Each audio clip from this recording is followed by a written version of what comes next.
becoming clear to me that perhaps sexism is not really sexism.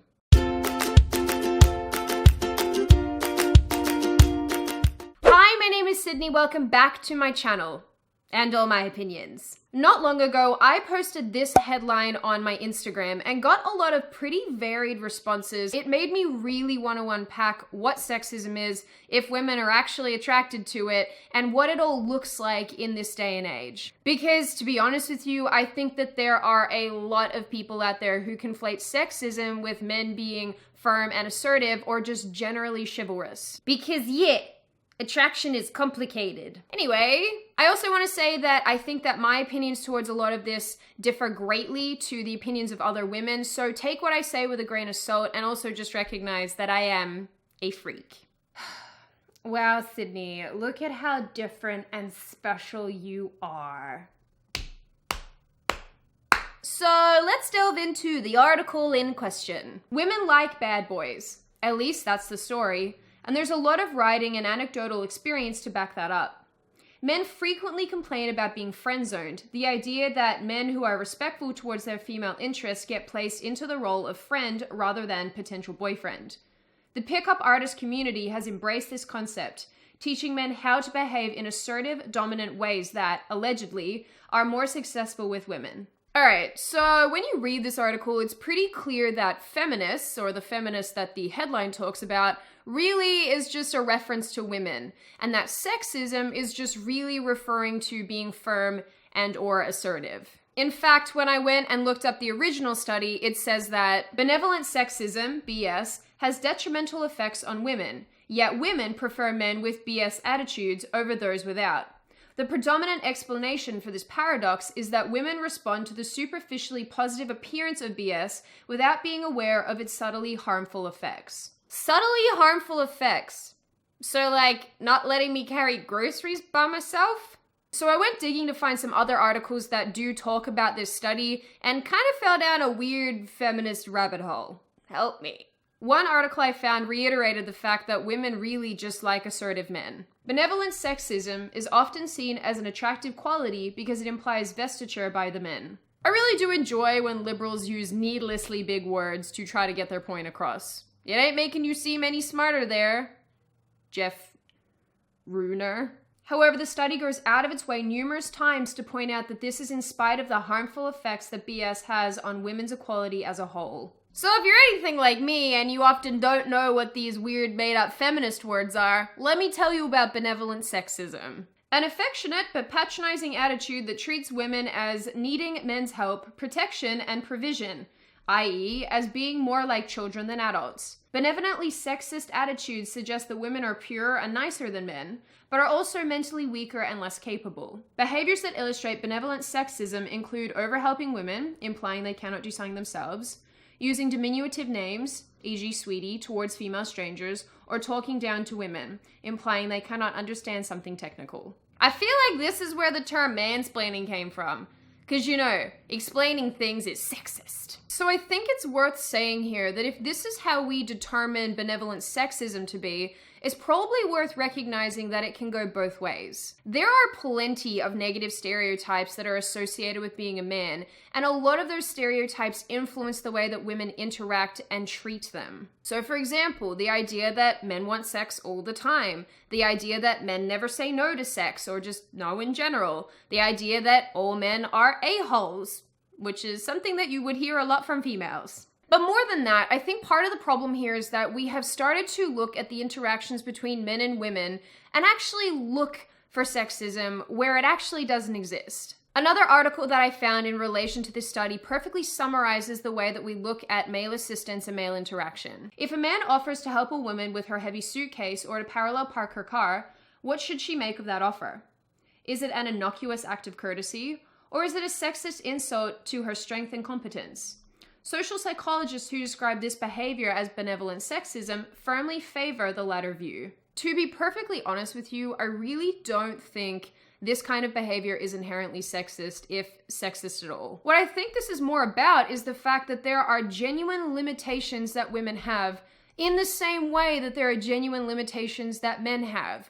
I think a lot of the times when we're talking about men offering assistance to women, if we're talking about this in the sense of physical capacity, men do that not because they're trying to stomp on a woman's autonomy or forbid her from doing something on her own, but more because they view her as somebody who might need the additional assistance. And at the end of the day, while that might really upset some people to hear, women do have limitations when it comes to our physical capacity. It's kind of like me with spiders, I need manses to get them because I'm scared. Actually, my mom's pretty good at acting as a human shield when it comes to protecting me from them, so there's that too. This over-analysis of human interaction is what has brought us to the point where we are living in the Me Too movement every single day, and it is forcing people to behave in ways that are unnatural to them. And real talk for a second, who can actually be bothered over-analyzing whether or not opening the door for the opposite gender or helping someone carry their groceries to their car could be misconstrued as sexist and something nefarious? No one. That's who. Honestly, Sydney, we don't need men to open doors for us. We can do things ourselves. We don't need male assistance. Can you open this for me?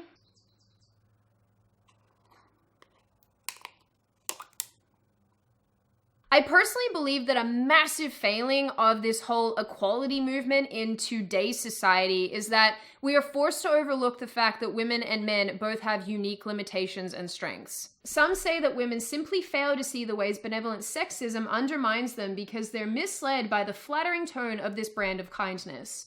Psychologists have even suggested that benevolent sexism is more harmful than overtly hostile sexism because it is insidious, acting like a wolf in sheep's clothing. I honestly just really hate that this is where we're at. I really do. I really genuinely hate this. The truth is, if a man pulls out a chair for you or opens a door for you or helps you carry your groceries or whatever, if you read that as sexism, I'd wager that has more to do with how you feel towards the male population than their actual behavior. You're being dumb. So yeah, I mean, it's not that women like sexism. Nobody likes being treated like a second-class citizen or being treated as though they should be seen and not heard. Just ask women from Saudi Arabia. Naturally, I can't speak for every person on planet Earth, but I can say to an extent that there are good and bad people in the world from both sexes. So with that in mind, let's address male psychology. I honestly think that people, and often women, forget that men need to be needed. They need purpose, they need to have value. Men naturally come forward as the protector. They innately come forward as someone who wants to assist and to help and to make things run smoothly. This is not a point of sexism. It's not because they're doing it to undermine women. It's because it's an innate quality to men. Then let's talk about the men who have been raised by women to be respectful and chivalrous of other women. That's how my brother was raised to be and how he continues to be throughout his life. And I hate to think that him just being a genuinely decent person towards other people on this planet would land him in hot water or have his actions be associated with sexism. The truth is, so much of this comes down to individual perception and also intent. So when I fall down feminist rabbit holes on the internet and find articles where people have listed all the horrible assumptions that we make about women, yes, including that women have mothering instincts, because apparently that is benevolent sexism, I realize that I think we've taken a lot of this way too far and way out of context. I also think that we do a terrific job of, again, missing the core differences between women and men. And if I am perfectly 100% honest about a lot of this, I think it's fair to say that men can't win. You can't do anything right by 2018 standards. Oh yes, men actually can win by removing themselves to Mars. If men behave in a way that is chivalrous, then apparently it is undermining women and their control and their autonomy over their own bodies or whatever. And if a man doesn't act chivalrous, then he's being disrespectful and not taking women into consideration. And around in circles we go! In the end, my point is simply that we love to take the nature of men and try to make it ugly. I totally understand that women want to stand on their own 2 feet, because I want to stand on my own 2 feet as a female creature human. But by the same token, I think that we can comfortably do that and easily do that without stomping all over men trying to be kind to us, chivalrous to us, and treat us with respect. I think a lot of this leads us back around to the point where men don't have purpose, and we often take away the purpose that they do have by saying that it's sexist or saying it's inappropriate. And the reality is that I don't really think men know where they fit in society anymore. And so much of this comes down to the fact that we say that so much of their behavior is chauvinistic, sexist, or just generally unacceptable. I don't know how to articulate this.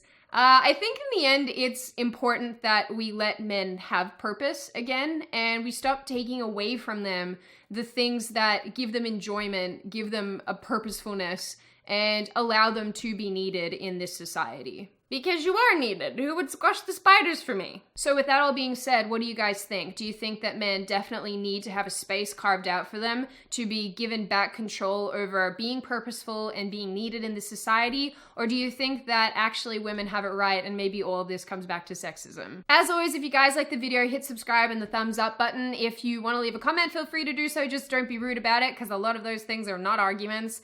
And I will see you guys next time.